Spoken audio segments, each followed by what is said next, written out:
Good evening, my feasty friends. How are you all? Nice to see you again. Look, there's lots of exciting news in produce, which we'll share with you shortly. Prior to getting to that, we have coming up here at Momo Wholefield Cafe, the Slow Food Movement Hunter Valley, inviting you to an event. They have guest speakers for the night, Philip and Jean Nelson Marshall. Now these are from the back paddock.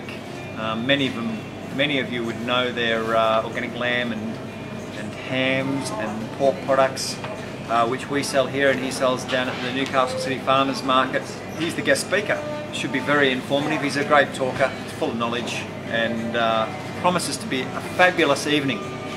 Now that is Monday evening, May the 14th.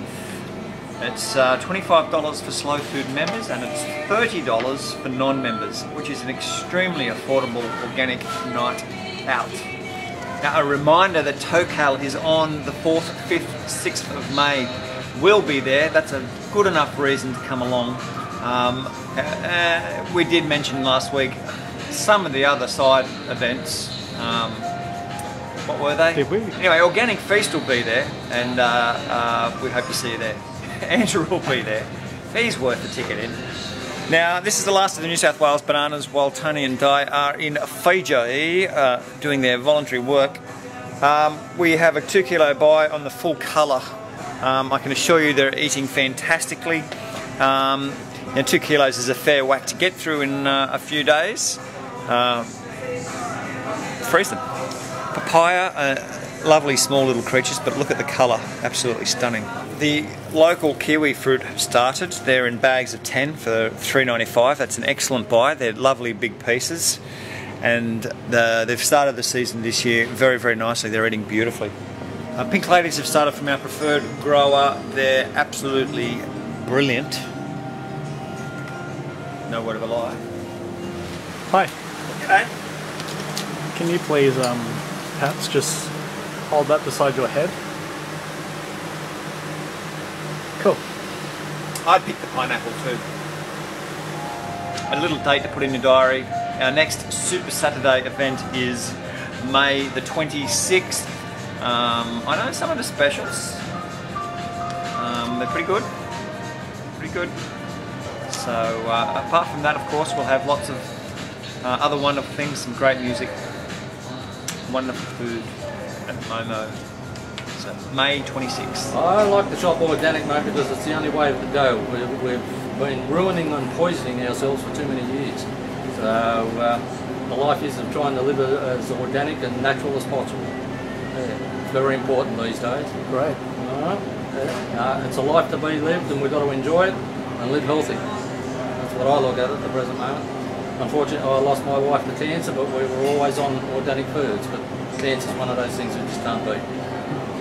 I'm trying to make myself as healthy as I possibly can and try and live this way. Now, tomatoes have been on the average side of presentation and eating, I must say, in recent weeks, but they're now first class again. That's the round. We have the Trust tomatoes, and then we also have the Roma. They're all fantastic. There are no Lebanese cucumbers this week. We do have an abundance though of the green. We also have this week something a little bit different. These are the paddy pan squash. You'll find them under button squash on the website. They eat very much the same as your yellow button squash. An excellent selection of mushrooms this week. We've got the lovely flats, the Swiss browns, and plenty of button and small Swiss brown. The biodynamic cauliflowers from our preferred grower have started. Let me tell you, they're lovely and sweet and very good value.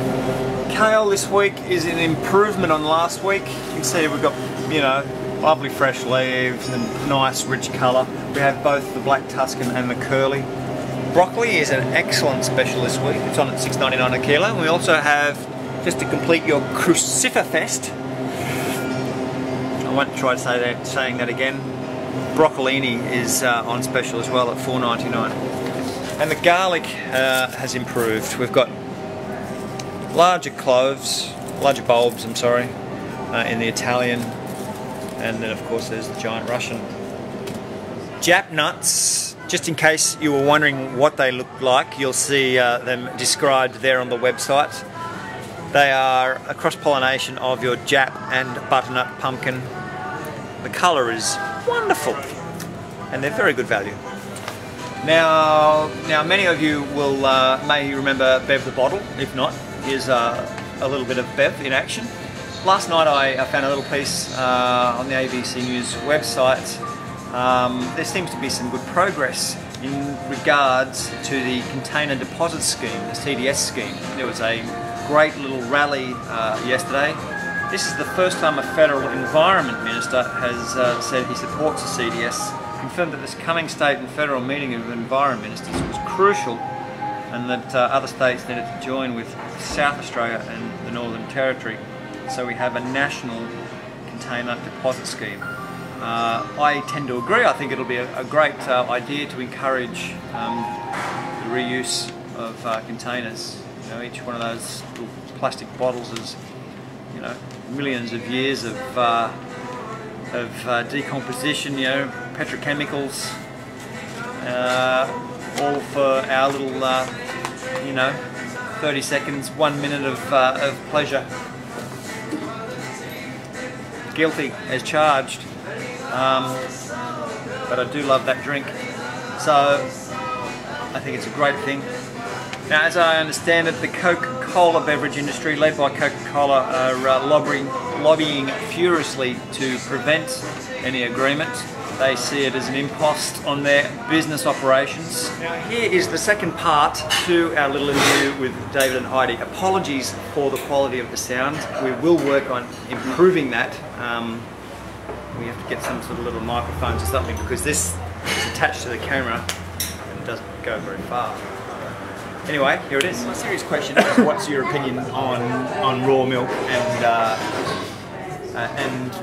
well, yeah, obviously it's illegal to sell it, but for human consumption.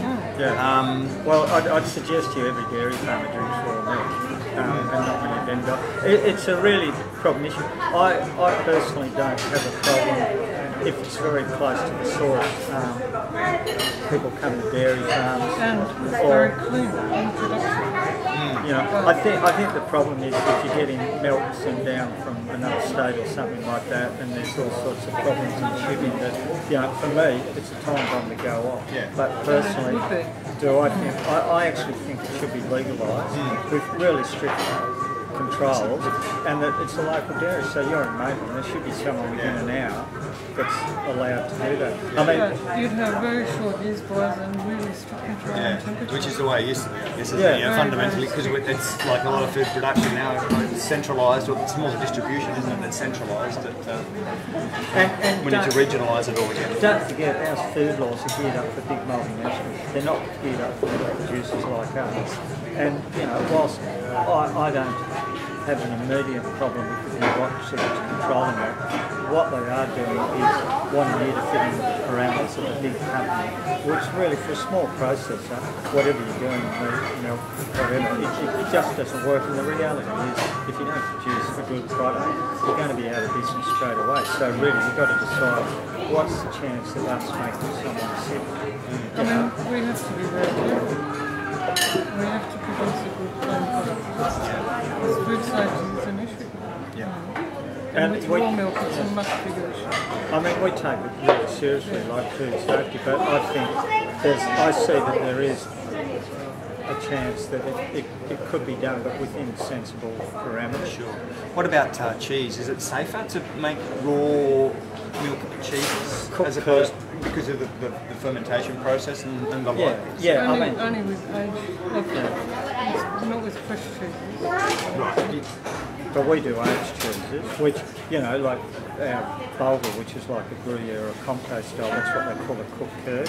So we actually take the curd up to 52 degrees, which is standard practice in that type of cheese.